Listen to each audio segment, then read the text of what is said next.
All right, and we are at the 4 o'clock hour. Looks like it is time to get things underway here at Elite Angel Wrestling.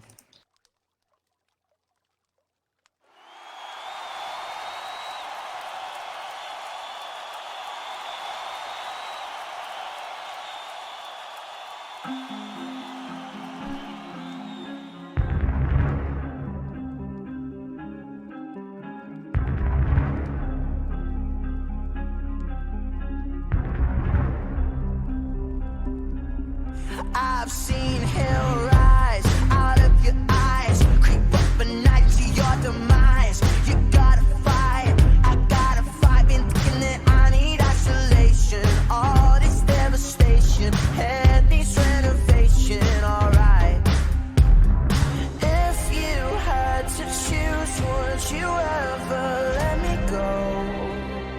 Oh, I can't stop the monster. Losing my control. Someone please save my life. Could someone please save my life? Could someone please save my life? 'Cause I've gone cold. Save my life. Could someone please save my life? Could someone please save my life? 'Cause I've gone cold. Now I'm stuck in the abyss.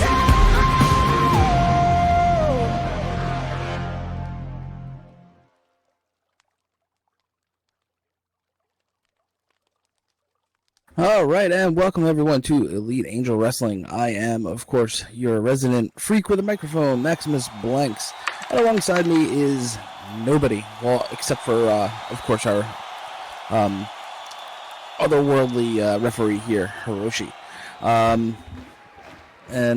Desica as well. So I'm assuming maybe, in memory of Remy, we'll go ahead and we'll say sitting by my side today is Desica. As you all know, make sure you keep your microphones turned off. Keep your environment set to set to shared environment. And we saw the Discord and fan group links earlier. With that in mind, I believe we are going to go ahead and get things rolling here at Elite Angel Wrestling with a word from our overlord, the wonderful Nefretiri.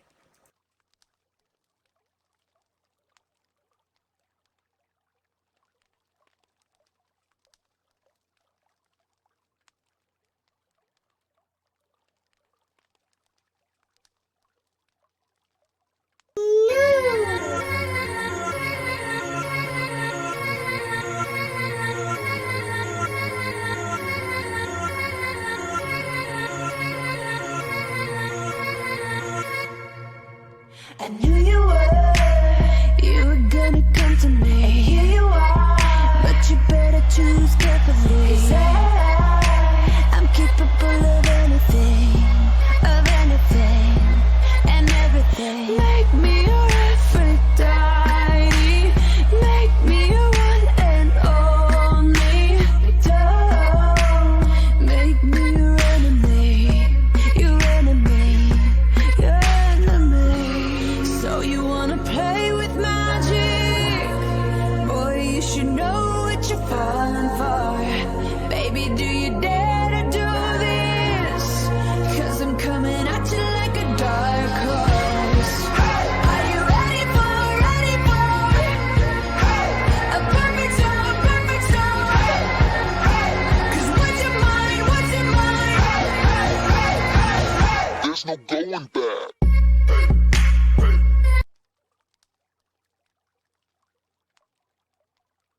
Silence. Silence.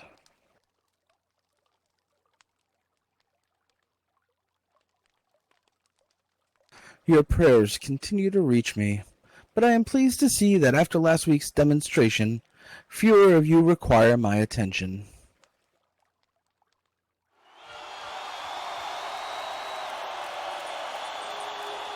Let's begin.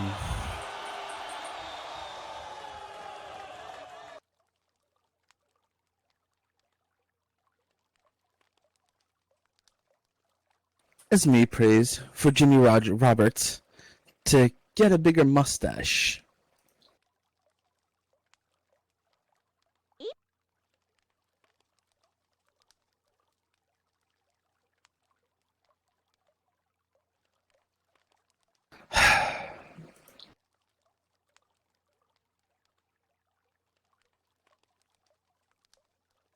My dear Esme, have you seen him and his absurd facial fungi?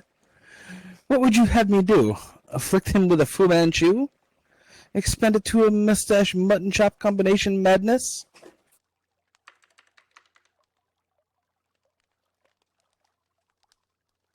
The answer is no. I would not heap such terror upon the world so shortly after bringing the duat into your daily lives. We must ease into these things.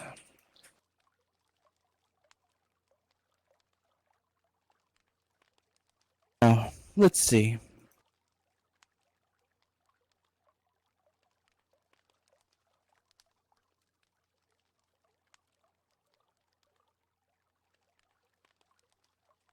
Ah, Liliana.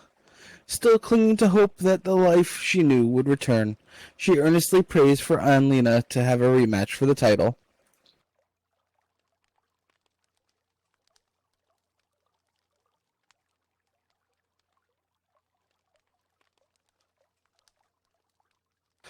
Insolent girl, would you have me dishonor my conquered rival so flagrantly? Can you not respect her wishes? After all, it was she who set that term of engagement.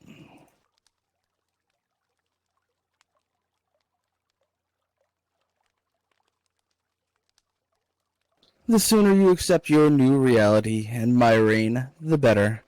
But I'm glad you brought her up.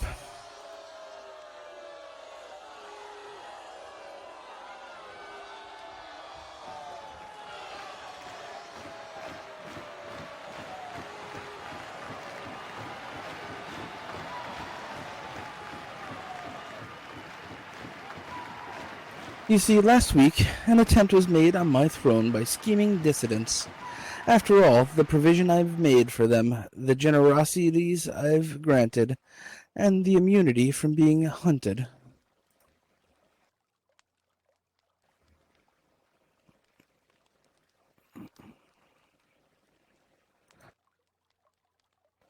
It's time everyone learned my rule is absolute. This is my domain now, and such insults will not be tolerated.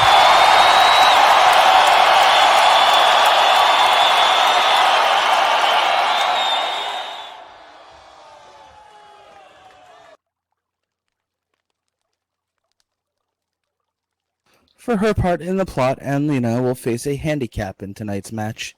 She will face elimination rules. Amie will not.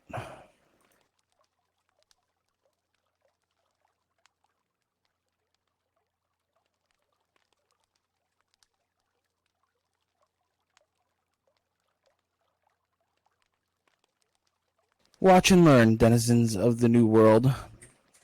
Resist me and suffer. Embrace me and thrive.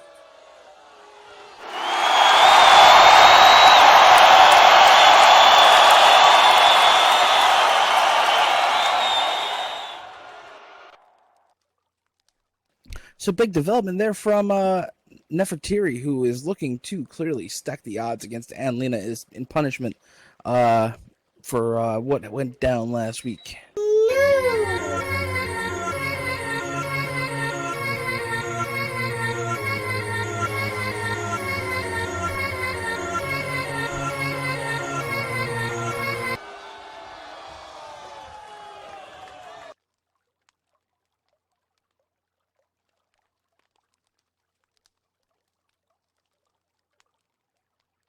All right, with that in mind, I believe we are ready to get down to the action here with our first bout. Looks like we are going to be seeing Chase Hunter versus Nagendra.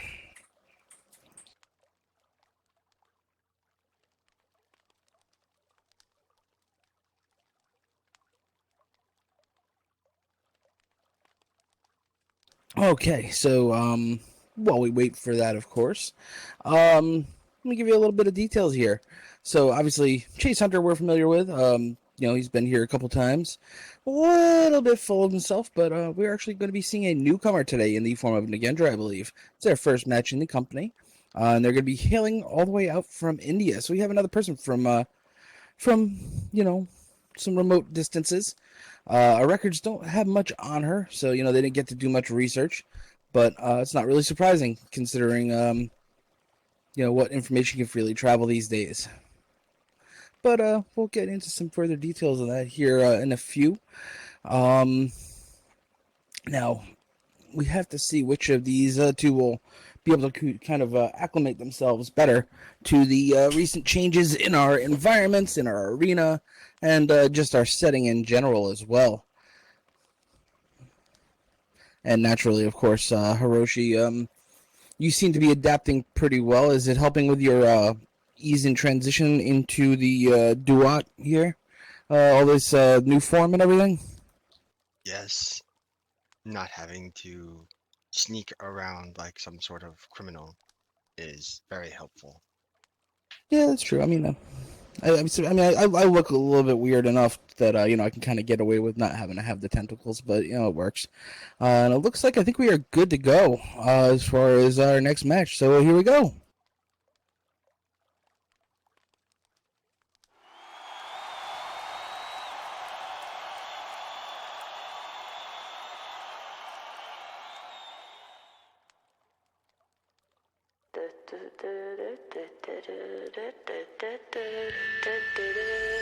Some legends are told, some turn to dust or to gold, but you will remember me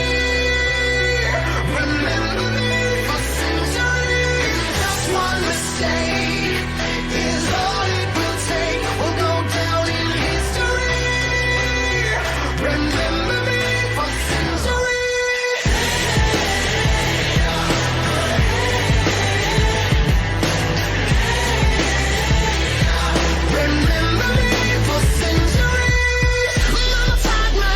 And coming to the ring, out of the Ang Hall, weighing in at 170 pounds and a height of 5 foot 10 inches from Newport Beach, California, the Crown Prince of the Squared Circle, Chase Hunter. I never meant for you to fix yourself.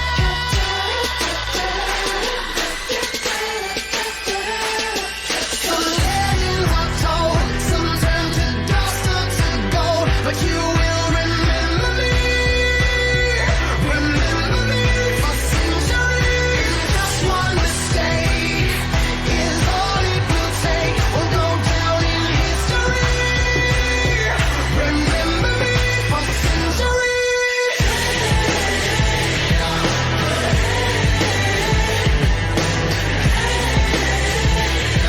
Remember me for centuries. Stop to the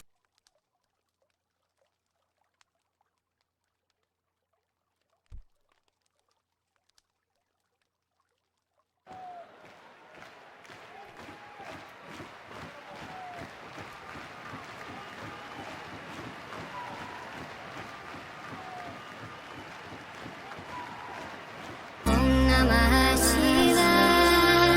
Om Namah Shivaya. Om Namah Shivaya. Om Namah Shivaya. All right, and coming out of the Scarab Hall is going to be weighing in at 200 pounds and a height of 6 feet even from Hyderabad, India, the Sweet Poison, Nagendra.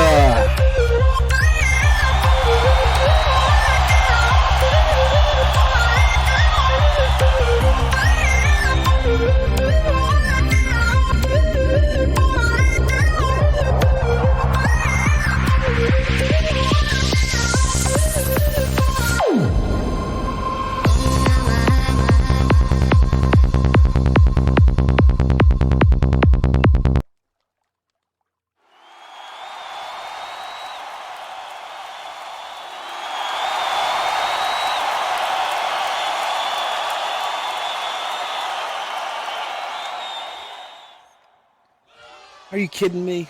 What is it with these fighting dancers? Go back to Bollywood, Shakira. This is a wrestling ring. You're on my turf now. That's fine, whatever. What that wiggly tongue do?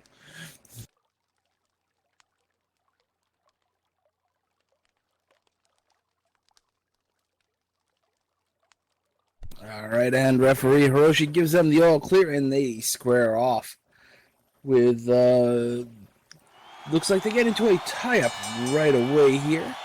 And like we said earlier, this is going to be Nagendra's first match with the company, and we don't know much about her, so we're going to have to kind of learn through experience, I suppose, as they work their way over against Chase here. All right, and it looks like Chase gets taken into a nice snapmare there from Nagendra, and crawls his way over to the corner to try to get back to his base.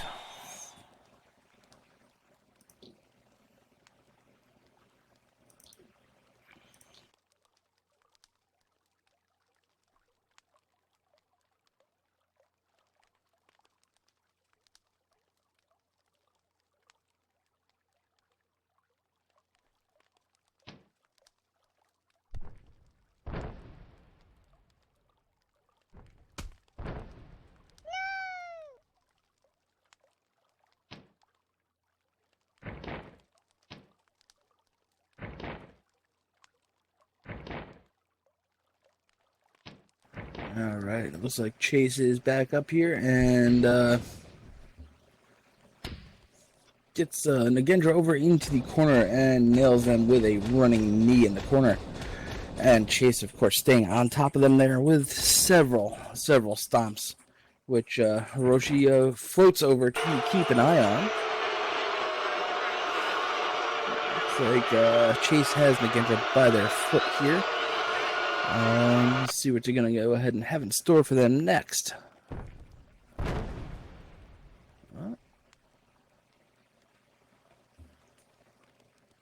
Oh, rough on the knee there. So it looks like Chase might actually have a target for this strategy.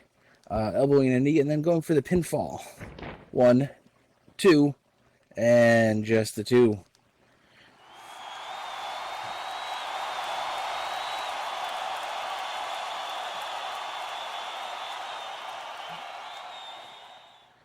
Crowd, of course, cheering for the only 2 count there, which Chase apparently does not take too kindly to.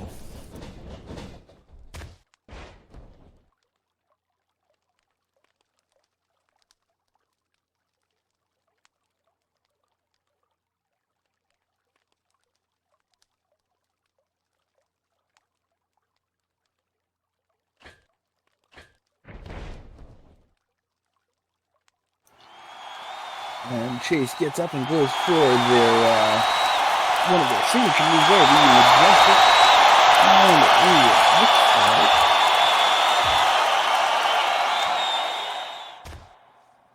ooh. Chase going for some punches there and getting told off there by the tentacled referee in the ring.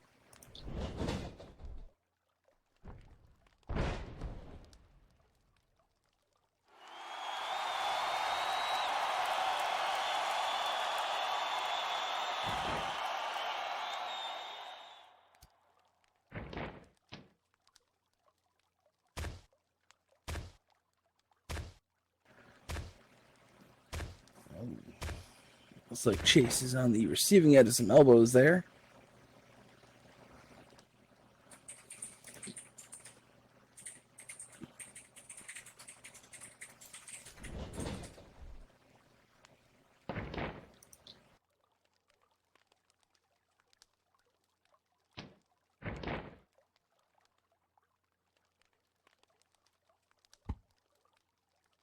Again, Nagendra's got Chase rolled up in for the pin there with a 1, 2. Oh, and only 2 there as well. So we got two very good close pinfalls here early on, and we're gonna see what comes of it from here on out.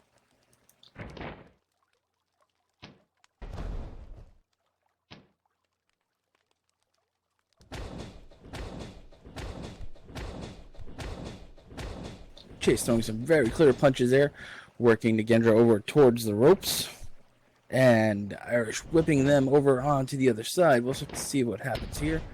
Oh, with a spinning kick.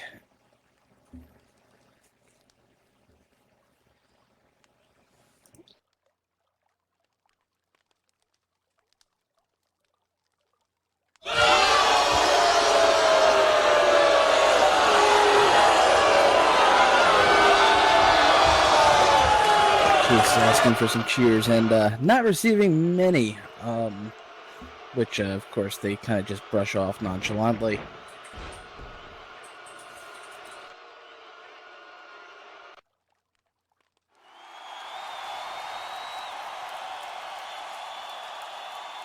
Instead, it appears he's rewarded with a suplex from Nagendra.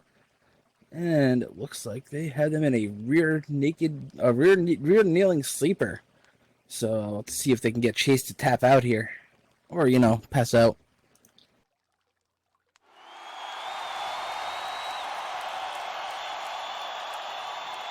Referee Hiroshi right on top of things there, keeping an eye out to make sure that Chase maintains his consciousness, or at the very least doesn't tap out.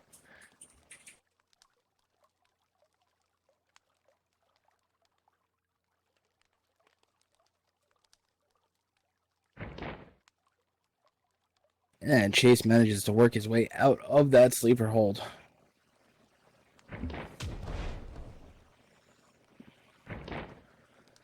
So what we do know about Nagendra, and we've actually seen so far, is that they are a avowed technician, and they're here to prove themselves.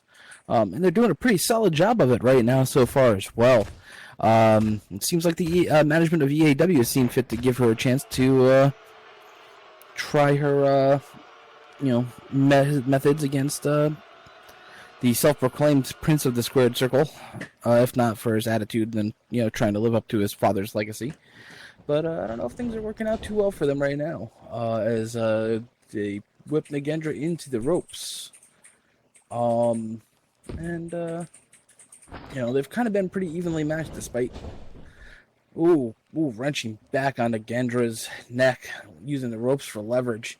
That is painful right there.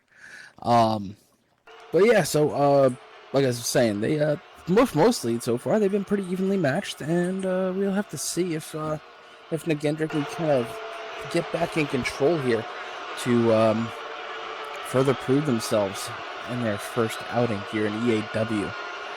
But so far right now, things are not looking up. That neck has got to be feeling some pain right now after that. Oh, and a spinning, I don't know what you even call that, but yeah, a spinning kick through the ropes, knocking Nagendra back onto the mat after all that work on that neck, followed by an Arabian press into a pin from Chase Hunter. Let's go and see. We got this. It was 1, 2, and a kick out from Nagendra.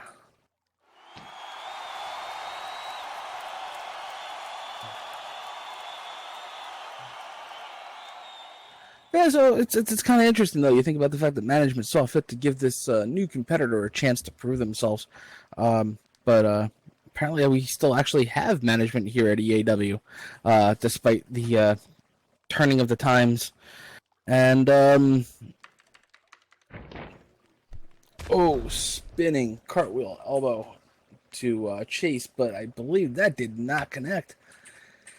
It looks like Nagendra managed to counter that bad boy, and Chase is face down on the mat.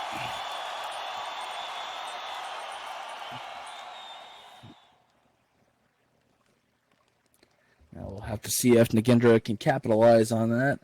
She's got Chase back up. Oh, she's got him wrenched around the gut, and it's just... Oh my. Now that is a sheer show of strength there from Nagendra with that release German suplex from a standing base, no less.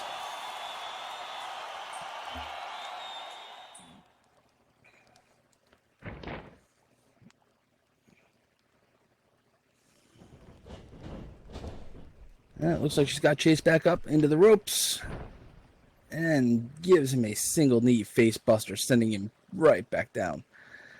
And I think Chase could be getting a little bit of humility here from a very skilled, newly arrived competitor.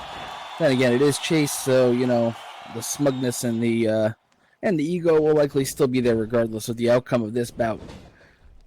And Nagendra gets sent into the ropes by Chase for a counter. Oh, and that is, let's see. Chase gets Nagendra up into the air and into almost, it looks like a face drop onto the knee. Almost looked like a little bit of a modified GTS there. That being in mind, he gets Nagendra back up into a front guillotine and into a path of ruin.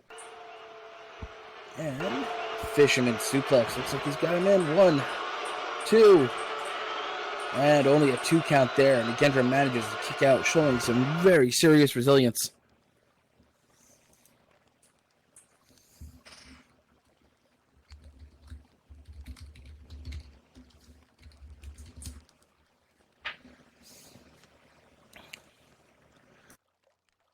Chase, of course, spending some time arguing with Hiroshi here about the cadence of their count, and instead of focusing on Nagendra. At which point, looks like they got Nagendra back up, though, however. And we'll have to see if Chase can stay on top of things here. Looks like they got Nagendra on their shoulders at the moment.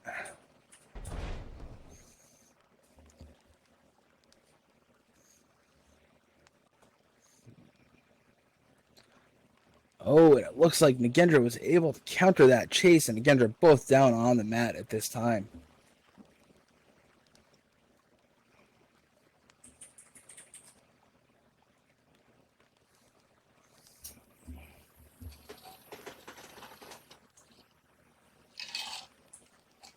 Nagendra slowly works their way back up to their feet. Oh, and gets Chase in the Cobra Clutch. And they had that cinched in tight there, too, wrenching on Chase's head. This could be it.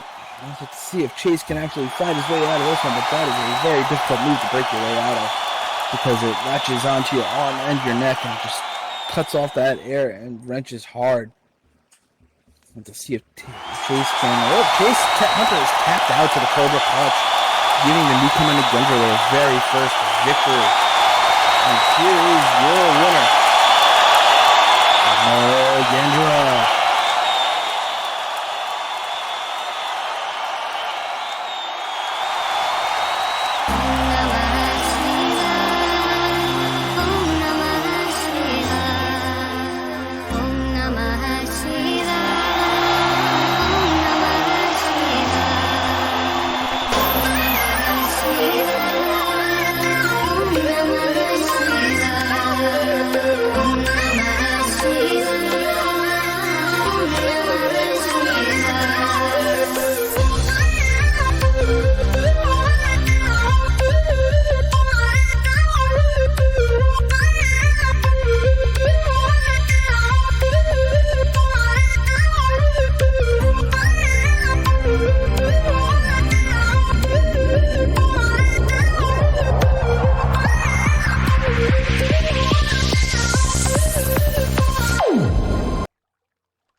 All right, I'd say that match set off a good set of momentum here. It's a good start for our action here. Definitely well fought by both competitors, and a definite good showing there from Nagendra in their first outing. Looks like up next we have our second match of the evening. We're going to be seeing, per Nefretiri's orders, Amie Luminos versus Anne-Lena Collins in, well, at least for Anne-Lena, elimination rules.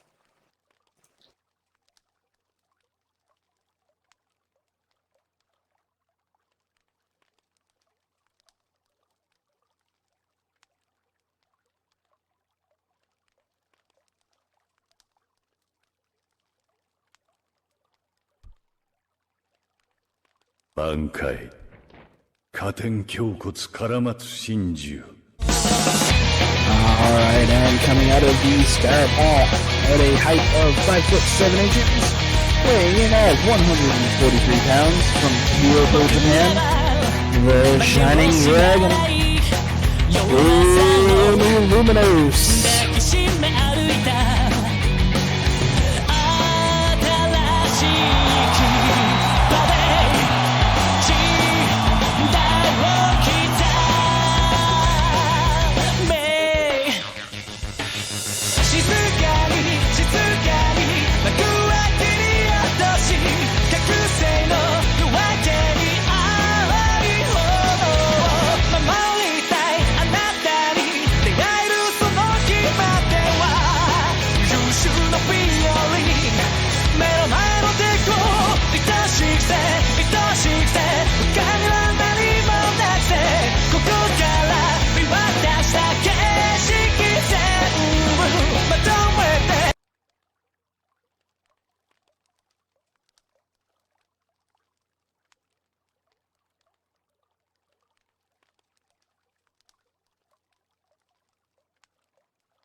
6 inches, weighing in at 152 pounds, from Saxony, Germany, the Wildcat of Deutschland, Anne-Lena Collins. Ich gewinne das Spiel. Bist du mir ans Bein, dann piss ich zurück. Du kriegst mich nicht klein, pass auf, die Bombe tickt. Willst du ins Feuer gehen? Willst du mich siegen sehen? Willst du jetzt untergehen? 1, 2, 3, links, frei, werde nie aufgeben. Es ist noch nicht vorbei. Jetzt kannst du was erleben. 1, 2, 3, links, frei.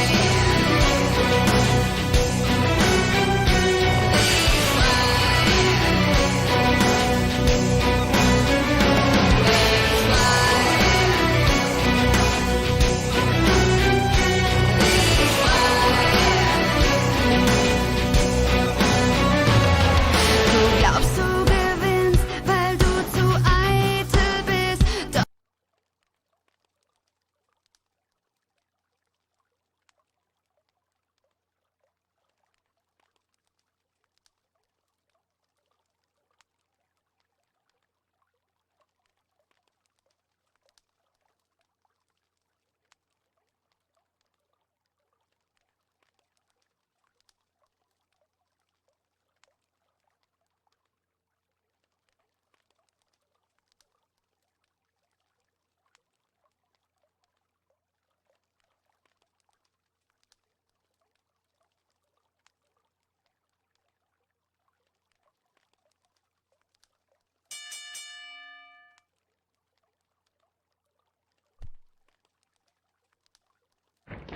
All right, and referee Hiroshi has checked over our competitors, said they're both clean, and run the bell, and we are off to the races, ladies and gents, with our second bout of the evening.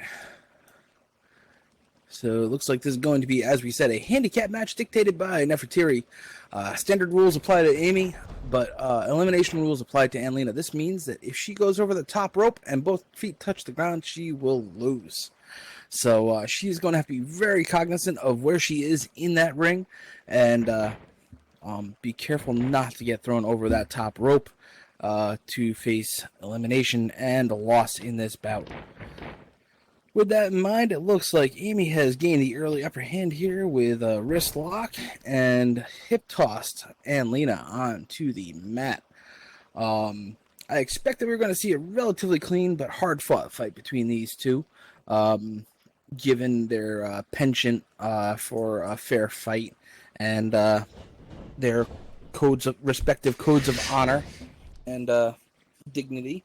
But you never know. Sometimes that adrenaline does get the better of you in the ring. And Amie sends Anne-Lena into the corner and follows it up with a clothesline right into the corner and several knees.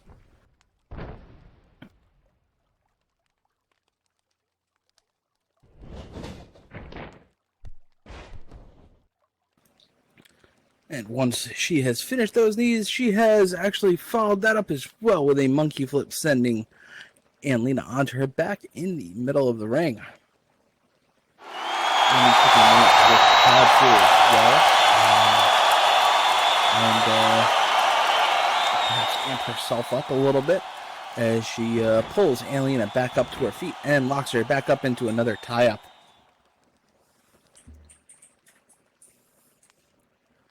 Now, of course, naturally, one of these two was involved in last week's attempted coup, and that is why Anne-Lena is facing a little bit of punishment here from Nefretiri. But I would say that neither of these two competitors probably are all too thrilled with our current environment or, you know, the consequences that have led to it.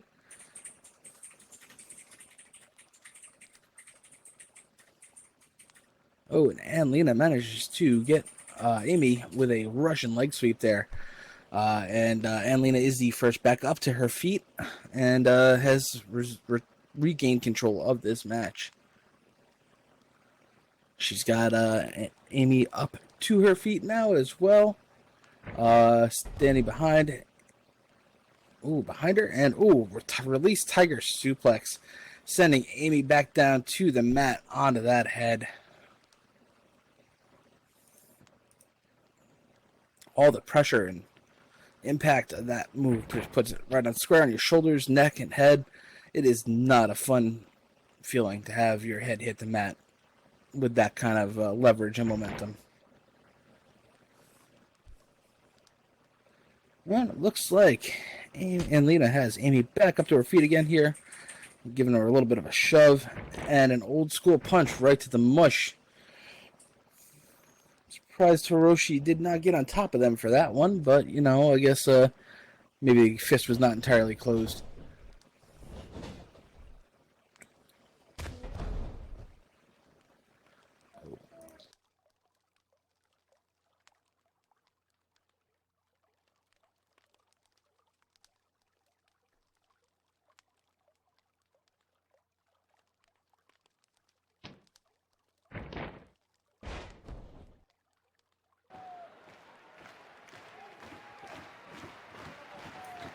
Ooh, hard suplex there from Amie to Anne-Lena as Amie seems to have gotten back in control of the match here and is really demonstrating that strength and resilience against Anne-Lena Collins, our former champion.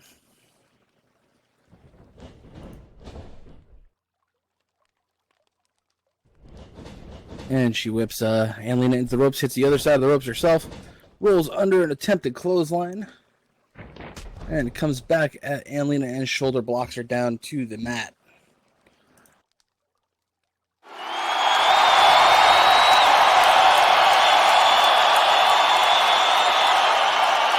Amie taunting Anne-Lena and really kind of getting into the whole adrenaline of the thing here as she gets ready to pick her back up. And onto the shoulders with a scoop slam.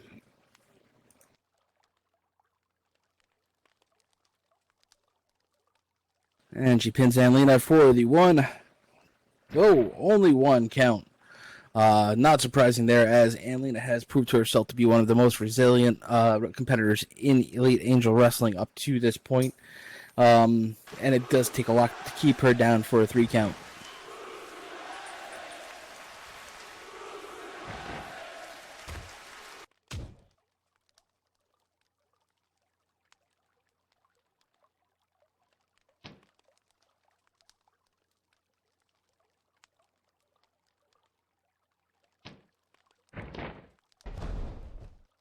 And it looks like Anne-Lena managed to get Amie Luminos in a bear hug there, squeezing her and cutting off some of that air until she turned it into a Wilder Wurf and essentially belly-to-belly suplexed Anne-Lena over her head. Amie down on the mat here as Anne-Lena gets ready to pick her back up.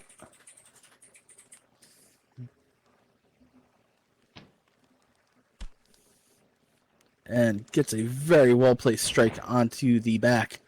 And enough of those impacts and enough of those strikes, that will definitely leave a longer-lasting effect on the back and give you a very clear target for what to go after. Oh, and a pile driver from Anne-Lena to Amie, leaving her in a crumpled heap on the canvas.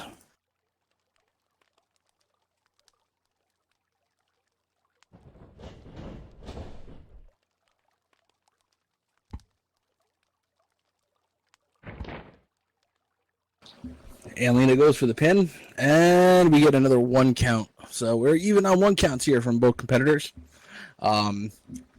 showing just how determined both of them are to stay in this match and how competitive they both really truly are. Anne-Lena gets Amie up to her feet, and Amie fights free and gets control, whipping her into the ropes again, and a very, very impactful spear, sending Anne-Lena down to the canvas.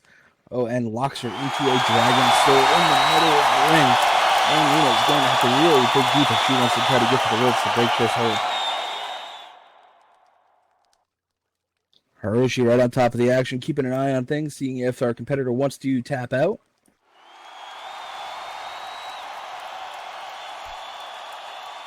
So far, does not appear that Anne-Lena is going to, and that should be a surprise to absolutely nobody. Dragging herself to the ropes, she finally manages to get her hands on that rope and break the hold, which Anne-Lena held on, or Amie held on to maybe for an extra second or so there. Just a little extra impact on the knees to give yourself a little bit of an upper advantage. Because the less you're able to walk, the less you're going to be able to fight in that ring, I'll tell you.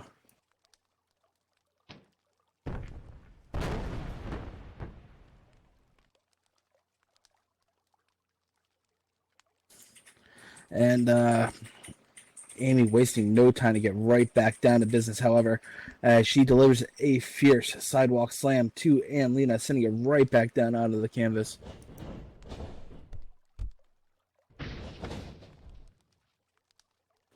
Between the back and the legs, it's going to start really impacting Anne-Lena here soon, I would expect. Oh, and a Dragon Lance to Anne-Lena, sending her crumpled down onto the mat and barely holding themselves up off that bottom rope. At which point, it looks like Amie grabs her by the foot and is starting to drag her into the middle of the ring, possibly either for a pinfall or perhaps another submission hold here. We'll have to see. Oh, and she is working on that leg. Going for the pinfall. Here we go. 1, 2, and oh, very close 2 count. Maybe 2.5, 2 3/4, but Anne-Lena Collins was still able to kick out of that.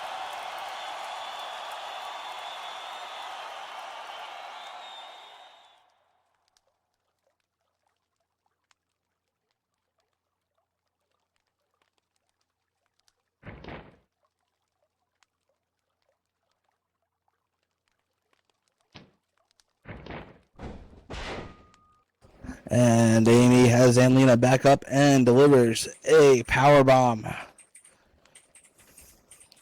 All this is just going to be compounding back pain upon back pain for Anne-Lena.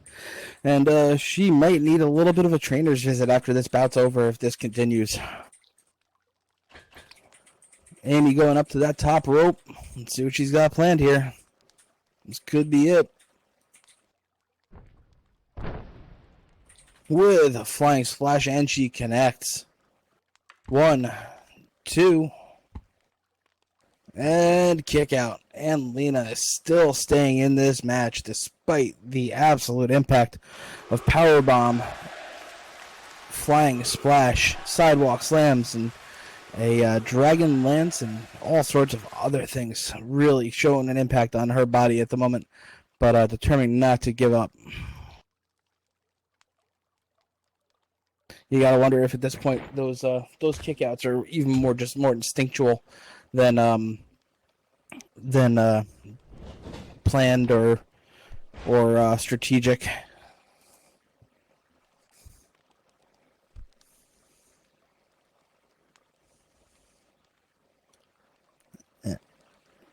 And Anne-Lena actually manages to get back up here after kicking out of the pin and fighting free, delivering a monkey flip to Anne-Lena and has her back up by the hair, standing behind her.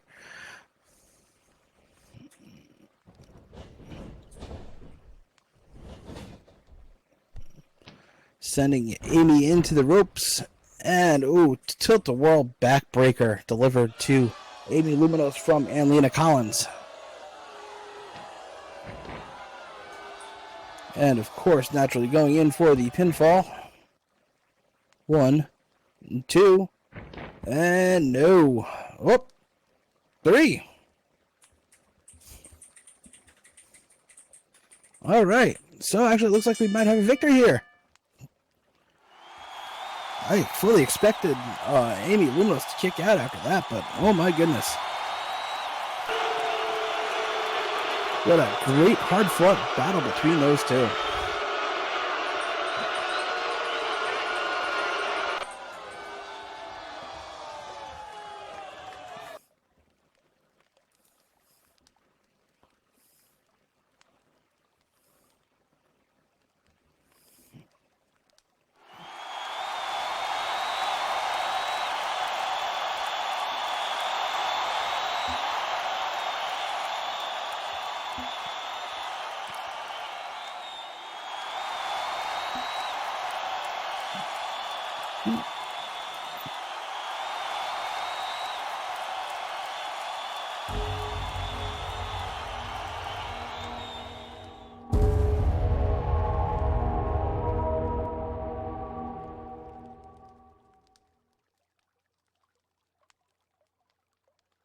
And Nefretiri is in the middle of the ring suddenly here in a flash of blinding light.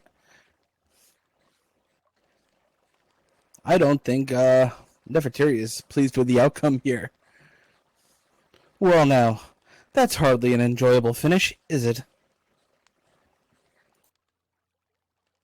At least to me, and I'm the one that matters.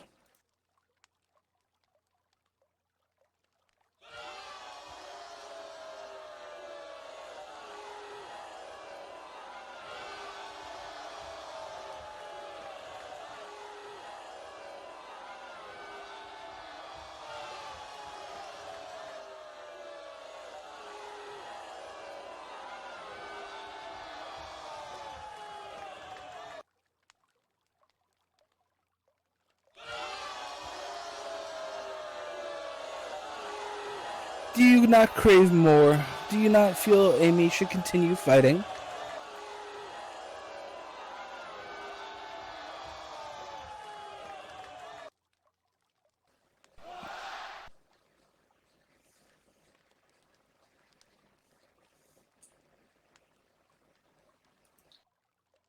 Because I do.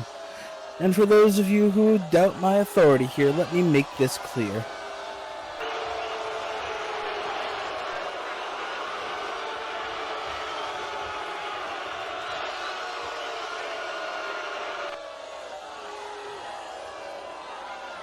Official, ring the bell. This match continues until I am satisfied.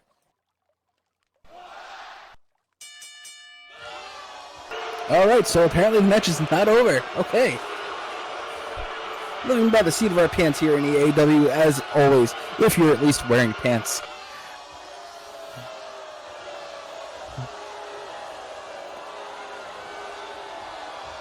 So we are officially back underway here with this second bout. Take 2. And it looks like Anne-Lena is back up to her feet and is going to have to keep digging to see if she can claim victory for a second time this evening.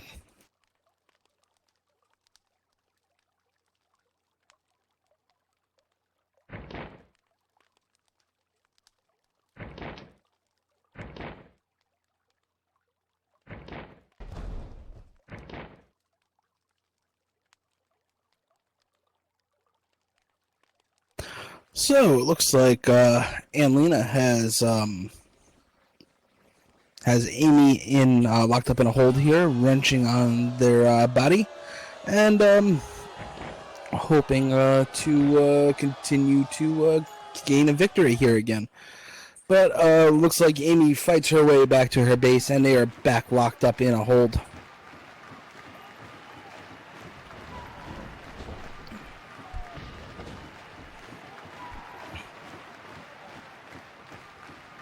And Anne-Lena gets Amie into the corner and starts with some gut punches to Amie Luminos.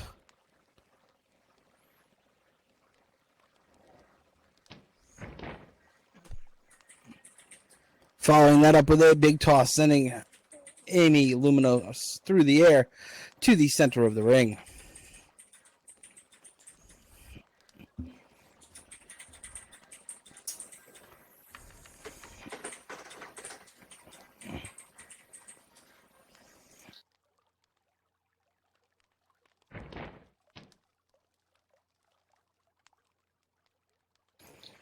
And it looks like she's getting Amie back up to her feet here.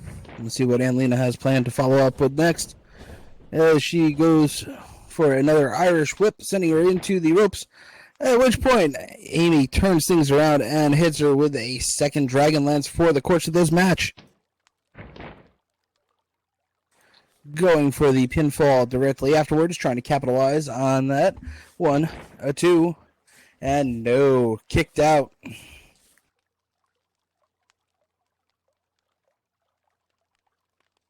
Only a 2 count there as we continue things on here in this very hard-fought battle. Part 2, as it were.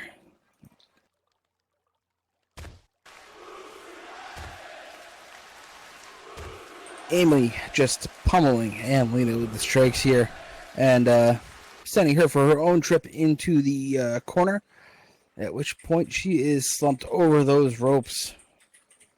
Now, given that this is elimination rules, this would be a great opportunity for Amie to just send her over those ropes and put this match out of the way and close things out. But we'll have to see what happens. Oh no, Amie actually gets her into a rear waistlock and pulls her away from the ropes.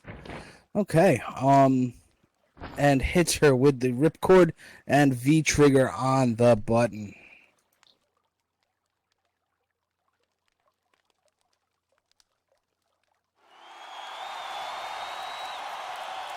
All right, now it looks like she's got Anne-Lena up and in position for the Dragon's Edge, and there it is. 1, 2, and 3. All right, and that is it for the second time here in this bout, folks.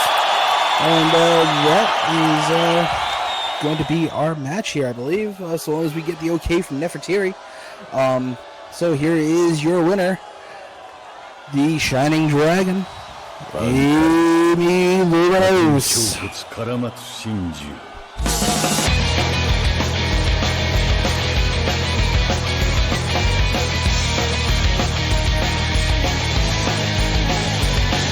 僕らは負けを知らない弱さを抱きしめ歩いた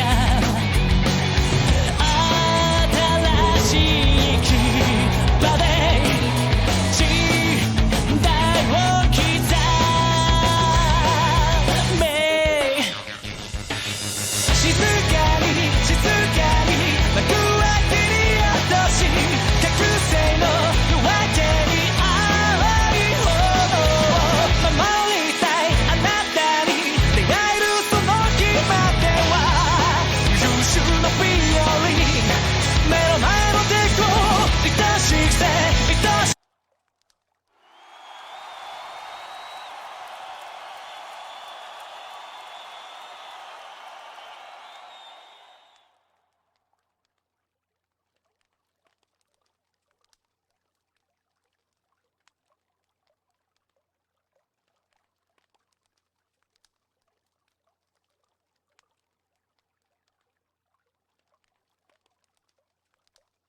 All right, and that is our second match here. But we do have one more bout for you. But before we get to that, of course you know what time it is. At this time, EAW would like to give a big shout out to our wonderful host, Skyline Wrestling. And just like the name would suggest, they are bringing you the best in post ball wrestling throughout the week. I'll go ahead and I'll give you guys the schedule here. You go ahead and direct your attention to chat. That is going to be our schedule for the week here at Skyline Wrestling. We have Aggression on Monday at from 12 to 2 p.m. SLT. Dangerous Curves Thursday 2 to 4 SLT, and Riot Wednesday at 9:30 to 10:30 SLT. Right now, we're not playing host with you yet. Hang on. Now, if you're looking for something with a little bit of change of pace, check out Club Masquerade, Skyline's vampire-themed nightclub. You can visit all the attractions to your heart's content by checking out the directory right outside the arena here. And if you'd like to join their group, I'm going to go ahead and paste that link into chat for you. There you go. And if you have any other questions or inquiries, please direct them to Candace Otsuka, who I will also paste into chat for you. Here we go. There we go. All right. So, yes, thank you very much to Skyline Wrestling for giving us our home for weekly violence and nonsense here with EAW. Now, that being said, we've got the plugs out of the way. We are on to our final match of the evening, a little bit of a prove yourself sort of match between Broly Blackheart and Anuke-Emhat.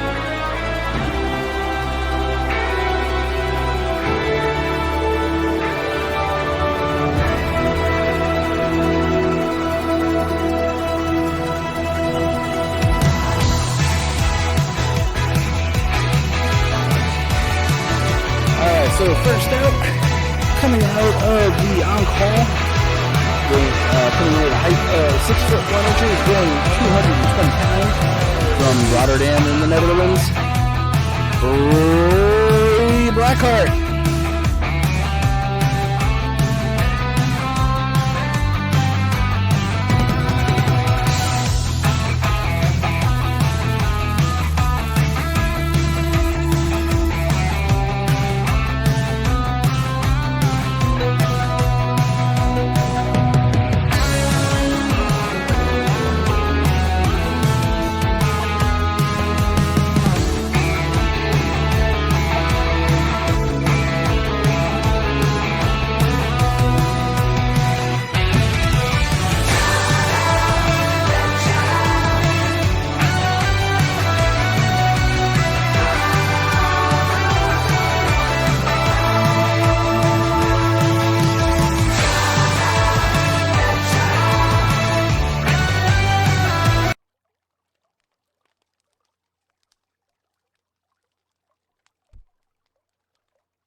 His opponent coming out of the Scarab Hall at a height of 5 foot 10 inches, weighing in at 175 pounds. From the Blackheart, Egypt, by General Representatives, and accompanied by Nefretiri, Anuke-Emhat.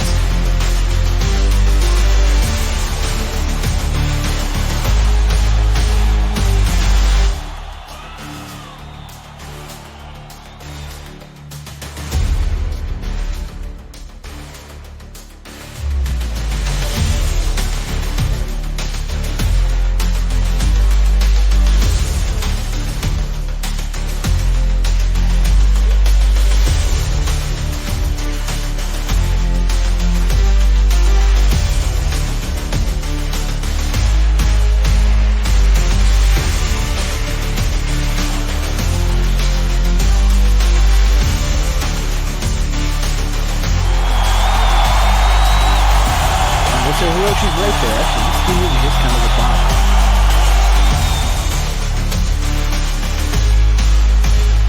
Alright, Felicia's in the ring checking over the competitors.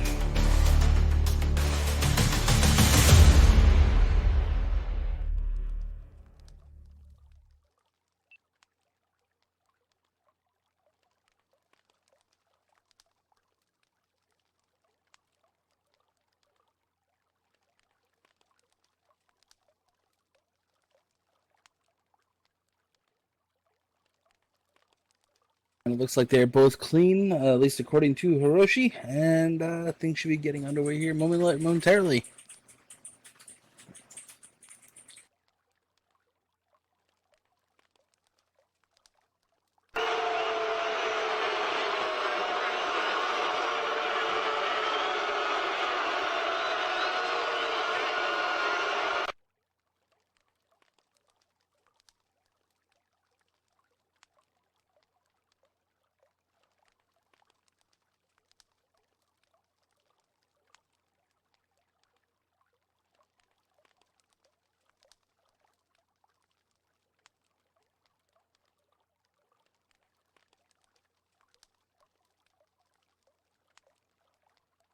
A little bit of back and forth here between Broly and Anuke-Emhat before the bell rings, and we are underway.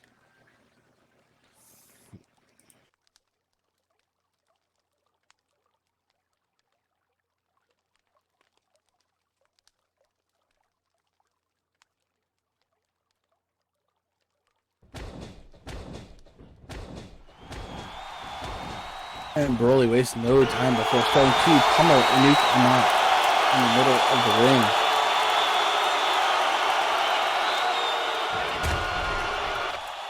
But Anuke-Emhat manages to get a block in and just levels Broly with a haymaker of the close on. Oh, wow.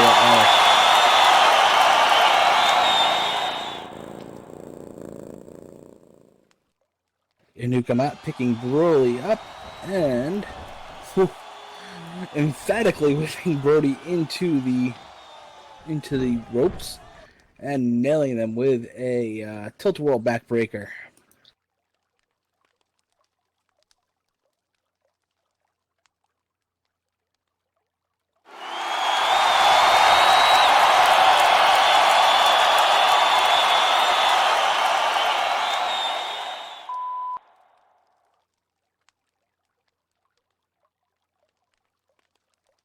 Now, it's not often you actually see Broly get overpowered like that, but, you know, we do see some strange things here in Duat, so, we can just kind of add that to the list, I suppose.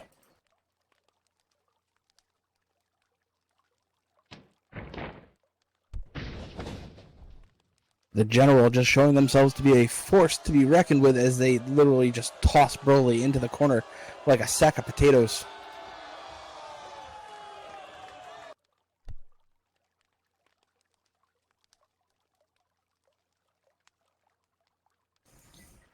Anuke-Emhat being sure to stay on top of Broly here too. Really single-mindedly focusing on punishing Broly for his actions last week. Pummeling them in the gut.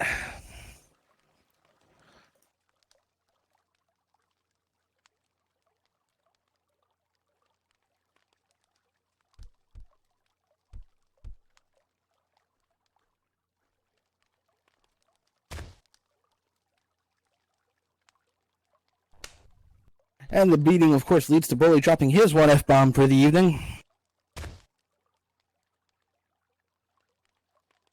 Personally, I think I should get two since I'm the only one on commentary today, so I'll get one out of the way now, and I'll leave the other one for later just in case. But, fuck.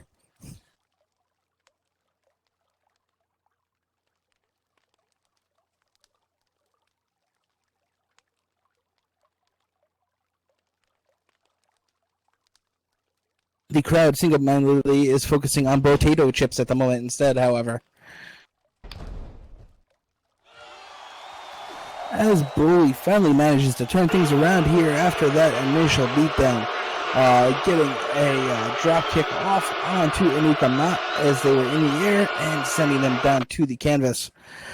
Broly looks to be the first working towards getting up here, and hopefully they can capitalize on that possible opening.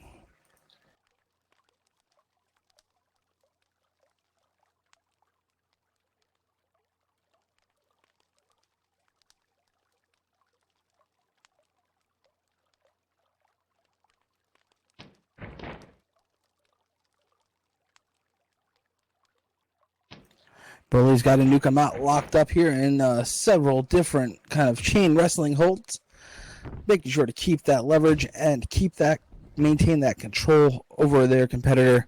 Because if he lapses or loses that control, we've already seen what Anuke-Emhat is capable of when given the opportunity in that ring.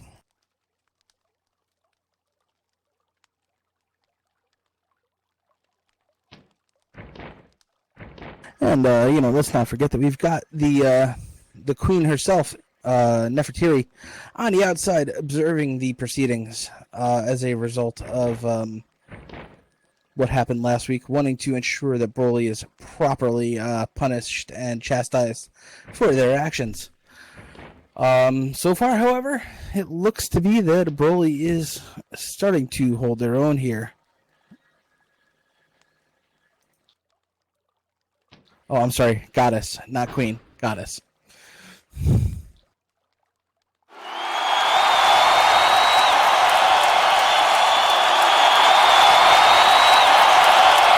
Looks like Anuke-Emhat has managed to take back control from Broly, leaving them sprawled on the mat once again.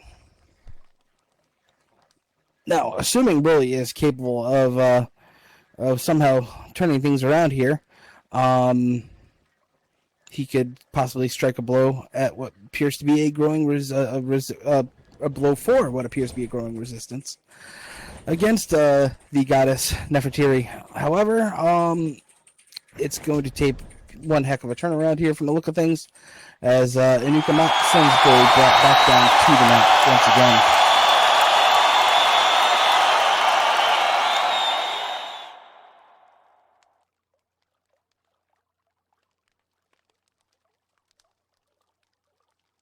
Look, I'm still trying to deal with the one other supernatural being having issues with me.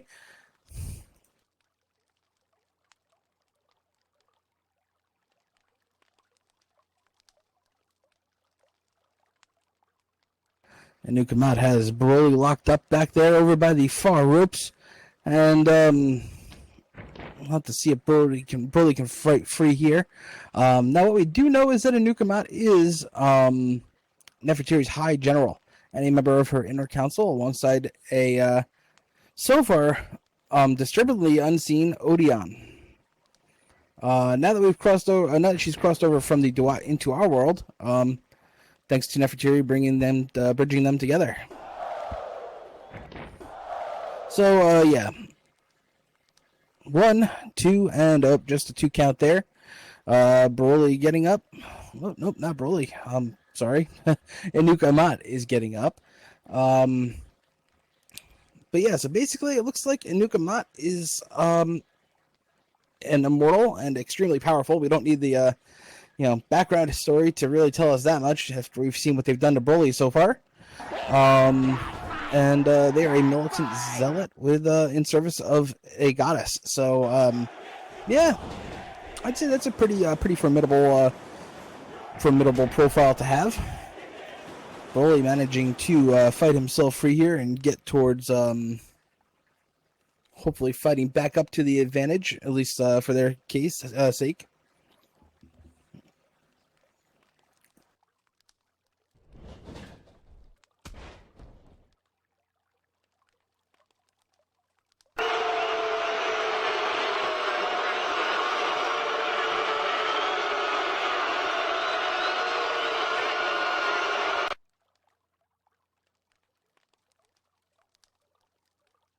All right, and Broly is back up to his feet. Slowly started to build back up that advantage. We'll have to see if they can maintain it, however, as we have seen that Anuke-Emhat is actually pretty durable so far. I mean, that's kind of the benefits of being, an undead immortal, I suppose. And it looks like they're bringing Anuke-Emhat back up to their feet as we speak. We'll have to see what Broly's got in store for them here.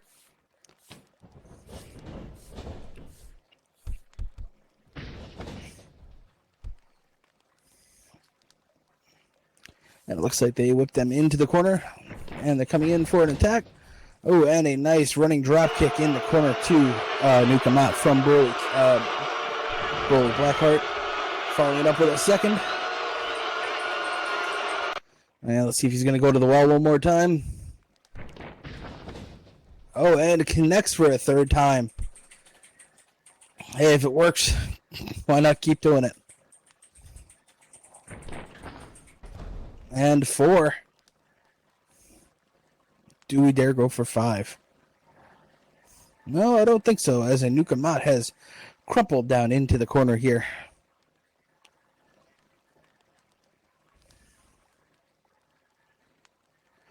Now, you do have to wonder, if you're an immortal undead being, general to gods and goddesses and, supreme ruler and despot and all this other stuff, can you still feel pain?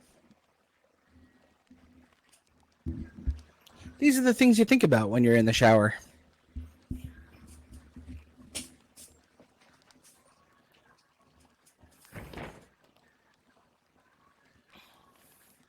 And Broly getting Anuke-Emhat back slowly up to their feet, possibly for the next hold.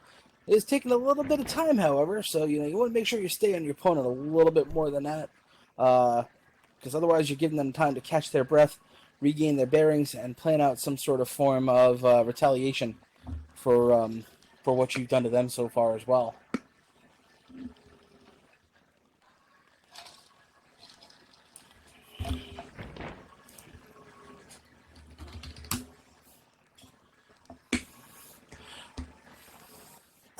I mean, I know that's not what my my usual commentating partner thinks about in the shower and stuff. I'm sure he mostly thinks about tables and desks and other assorted home furniture. Maybe some pillows.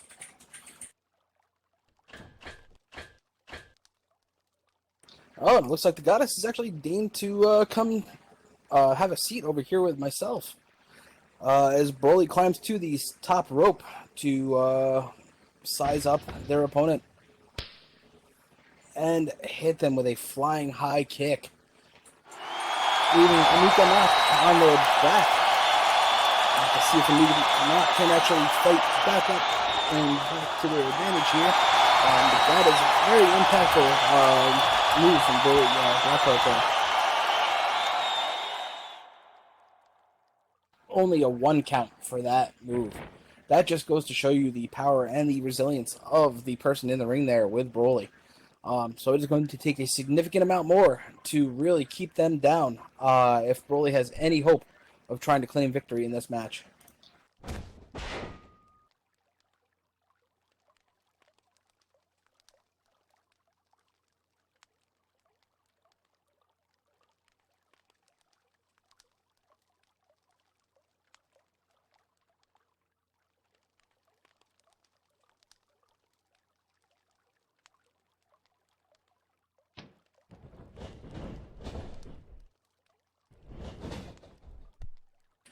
Anuke-Emhat whips Broly into the ropes, and Broly goes for the drop kick.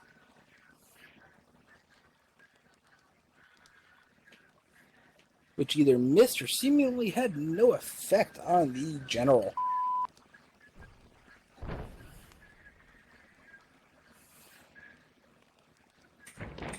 Anuke-Emhat with a single forearm smash sends Broly down, sprawling onto the canvas.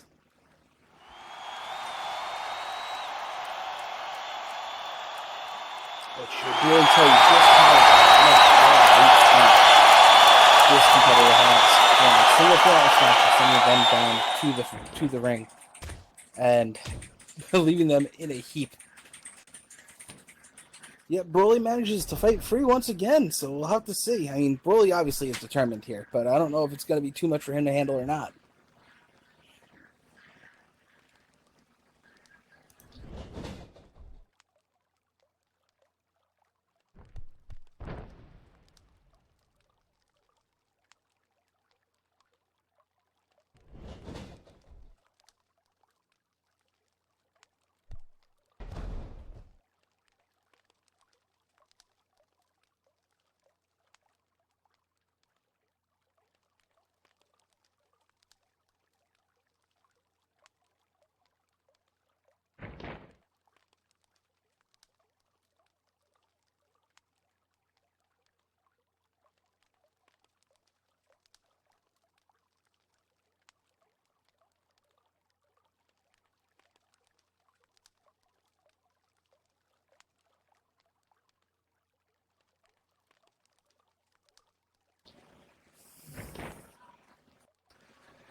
I mean, Nefretiri, your general has shown that they're very capable between how they defended you last week during that attempted coup and how they've conducted themselves in his ring so far. So I would say I do think you have reason to be confident given in their abilities.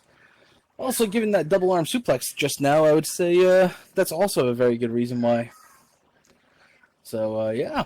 Anuke-Emhat sends Broly back down to the mat with a powerful double arm suplex, and at Nefretiri's encouragement and instruction, I believe it is time for Anuke-Emhat to really start laying it in on Broly Blackheart.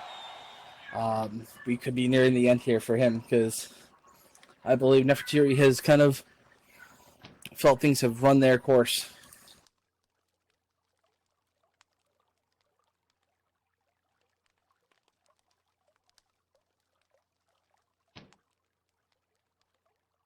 And she rolls up Broly for the pin here. 1, 2.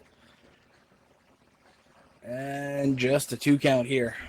Close, but just 2. A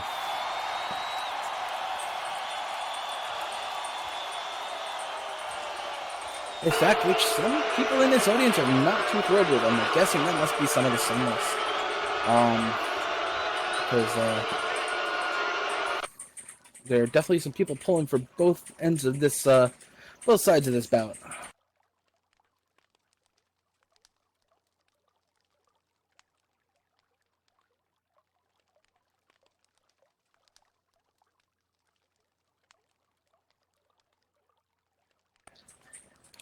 Naturally, referee Hiroshi is going to be very careful with his counting each pinfall right now after Nefretiri's displeasure with the outcome of the previous match the first time around. That being said, it looks like Broly and Anuke-Emhat are both back up to their feet, with Broly getting whipping himself into the ropes, and a piston elbow sending Anuke-Emhat down to the ring, right down to the mat.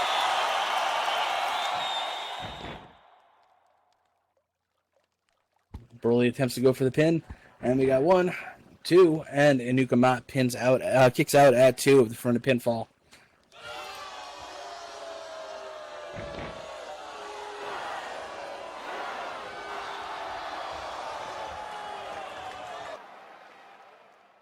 Looks like we're trading close calls back and forth at this point, where we were previously looking at just 1 count. Things are starting to take their toll on both competitors, I believe. Though, every time Anuke-Emhat seems to be performing some sort of attack on Broly, they're extremely powerful. So I don't know how much of a toll they're taking on them compared to Broly. At this point, we will have to see.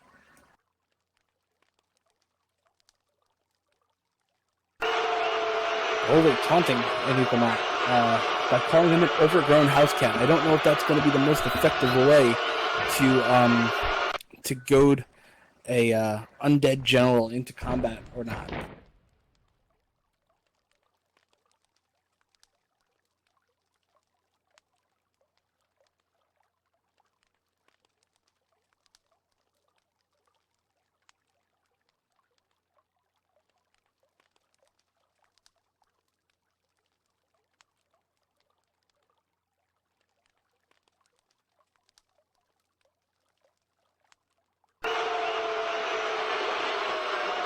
So apparently the play did work, and Anuke-Emhat is on their back here in the ringside sand.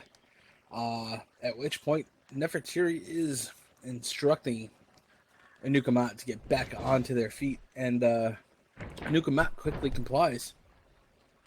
Oh, but Broly wastes no time, coming right out with a triple king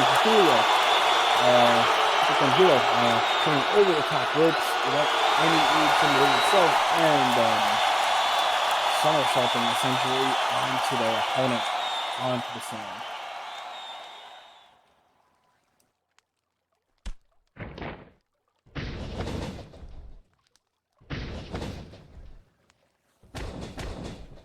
And whipping Anuke-Emhat onto the barricades here, which are very decidedly not cushioned or fabric, or very clearly very solid, very unforgiving stone. Something to keep in mind for any of our performers who decide to Irish whip them anywhere on the outside of this ring during their matches, because that could seriously leave a mark and be quite painful. Referee Hiroshi's count is up to 3 as Broly continues to maintain the advantage.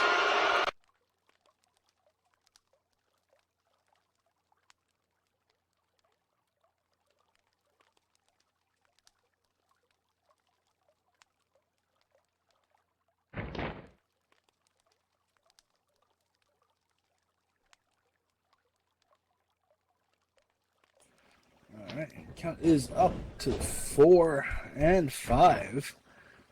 Oh, and Anuke-Emhat is back in the ring courtesy of Broly. So it looks like we're going to be breaking up that count here momentarily once Broly's back in the ring.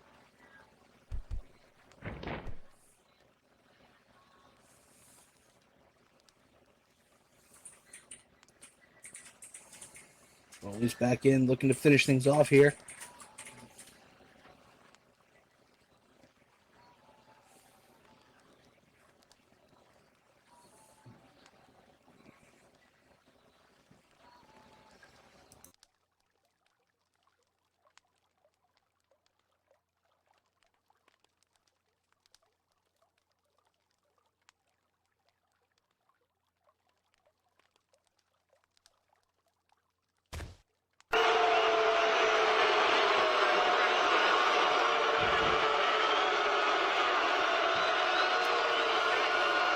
And Broly gets Anuke-Emhat into the high foot, lunging back on that neck.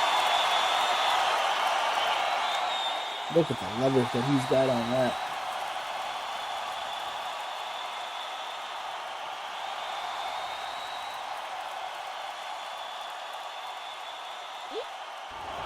Goading the general trying to goad the general into tapping out. So far, no hit from them whatsoever, however.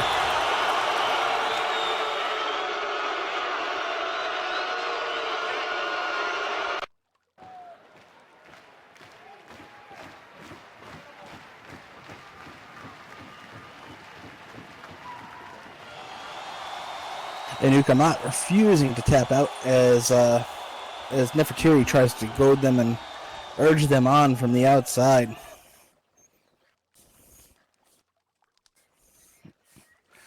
And nope, no tap out as Anuke-Emhat manages to break free. Match continues on per referee Hiroshi.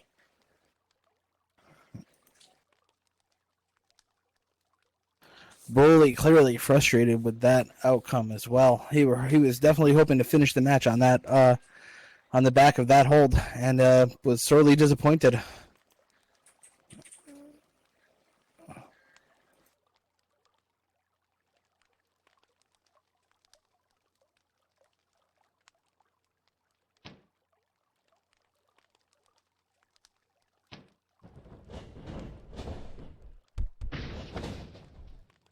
Anuke-Emhat sends Broly into the corner.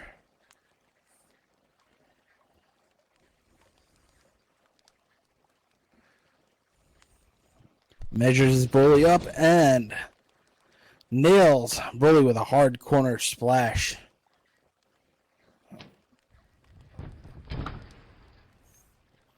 And then it looks like they're getting Broly up onto the top rope. Possibly to set them up for something a little bit more impactful here. We'll have to see where this goes. Oh, and a superplex. Broly has got to be feeling that. And we'll definitely tell you, one person not complaining about that superplex is Nefretiri, who is enjoying seeing the punishment being inflicted on him after his actions last week.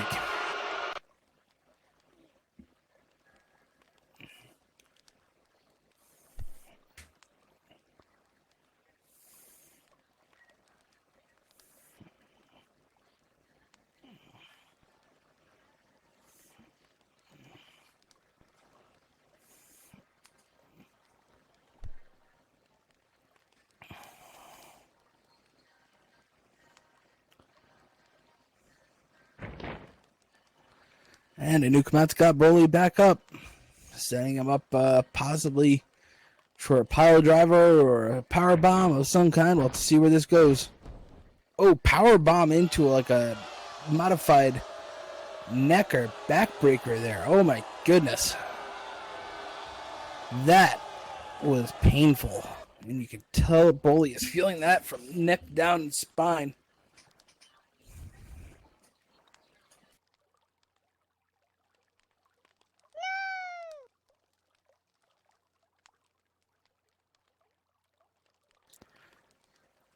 Anuke-Emhat must be sensing that the end is here or close, as they are literally stalking Broly right now, taunting them, calling them weak, pathetic, and insolent.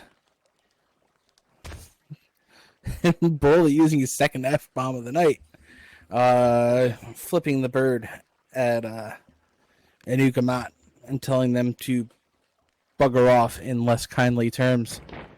At which point, Anuke-Emhat pulls Broly right back up and just deadlifts Broly into a finisher that I believe they call the Sunfall. Right into the pin. 1, 2, and 3. And that does it. The punishment on Broly Blackheart is complete via the Sunfall. And by pinfall, your winner, the General of Nefretiri's forces and High General of the Sunless, Anuke-Emhat.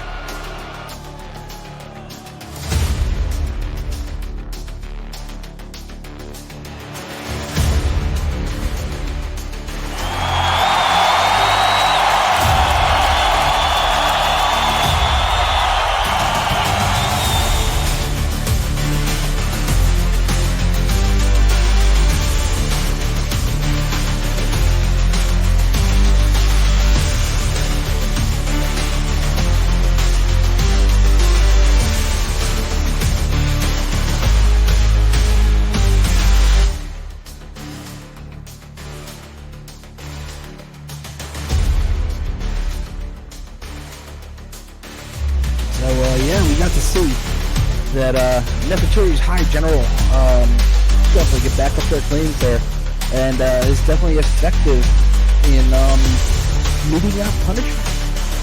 As we watch Broly writhe in pain on the mat, with both of them hovering over him. It looks like they might not necessarily be done with Broly.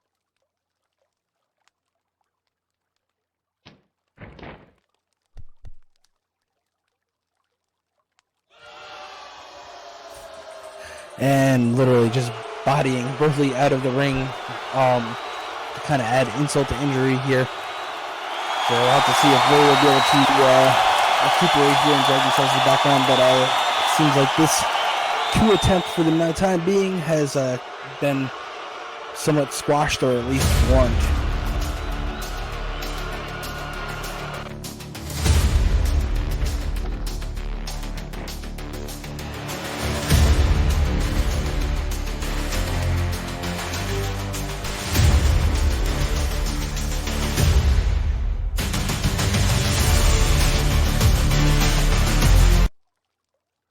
Alright, and that is going to be it for us tonight here at EAW. So I want to thank you all on behalf of myself and our production staff and Desica and wherever he is, our secondary guy on comms.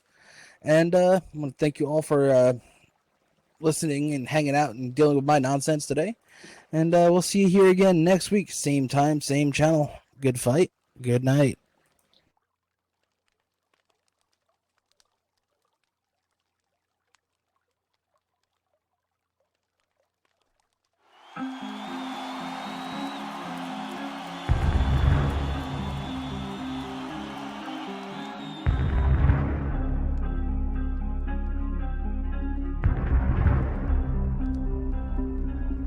I've seen hell